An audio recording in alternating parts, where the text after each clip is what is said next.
Un cordiale saluto gentili telespettatori di Prima Free, siamo a Portogruaro presso il centro commerciale Adriatico 2, oggi per un evento particolare, potremmo dire anche un evento esclusivo perché parliamo di eccellenza, parliamo di artigianato, parliamo di territorio ed è proprio questo il titolo dell'evento di oggi, l'eccellenza artigianale del territorio.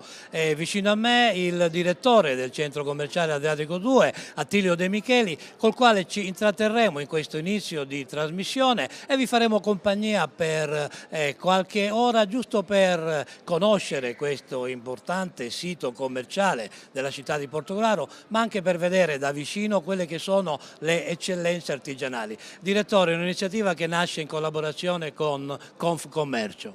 Con Confartigianato nel Veneto orientale, con la quale abbiamo appunto condiviso la volontà di realizzare questo evento con la partecipazione di una rappresentanza significativa di quelle che sono le attività artigianali presenti sul territorio. È uno stand dell'azienda V-System perché parliamo di comunicazione, è vicino a noi, si sta avvicinando e aspetto che arrivi così lo salutiamo, Vincenzo Zollo che è il responsabile e il titolare di questa azienda. Ciao Vincenzo. Allora parliamo un po' di comunicazione soprattutto parlando un po' del giornale portogruaro.net che comunque insomma nel territorio rappresenta un punto di riferimento proprio per l'informazione. Sì, noi rappresentiamo la parte creativa dell'artigianato e la parte più moderna, ci occupiamo appunto di comunicazione.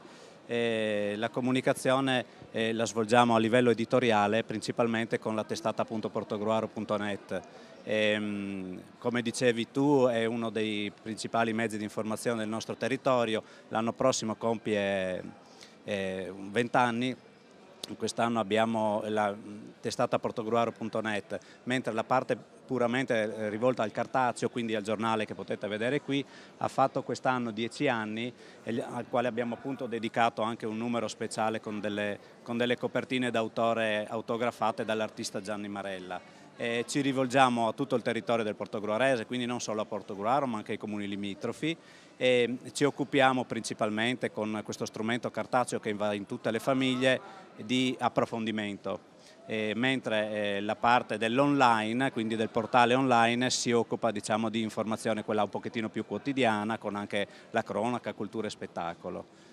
Ecco, volevo ricordare, direttore, che ovviamente V-System si preoccupa anche di quelli che sono la comunicazione online. Sì, certamente una branchia proprio della nostra attività, e lo si evince già dal nostro marchio, è quella, oltre che dell'editoria, anche quella della comunicazione.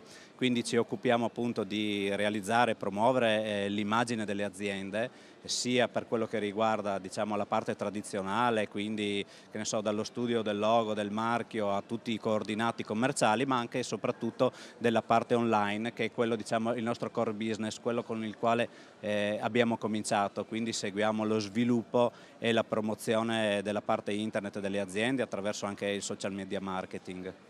Bene, un'ultima domanda, un'azienda che è cresciuta anche per quanto riguarda i dipendenti. Sì, certo, negli ultimi anni abbiamo fatto un grosso passo avanti, era il nostro una piccola realtà, quindi un piccolo studio puramente artigianale composto da 2 o 3 persone, adesso invece insomma, lo studio è cresciuto molto, l'attività va bene grazie anche al riscontro di pubblico e anche al fatto che il lavoro artigianale, quindi sartoriale, riesce ad essere molto più vicino alle esigenze del cliente e questo ci ha permesso di crescere. Insomma, adesso abbiamo costituito uno staff di persone molto più ampie che ci permette anche di essere più competitivi sul mercato, potendo seguire in maniera più specializzata tutte le branchie del settore. Bene Vincenzo, grazie, tanti auguri per l'azienda e a risentirci alle prossimi eventi. Ecco, allora...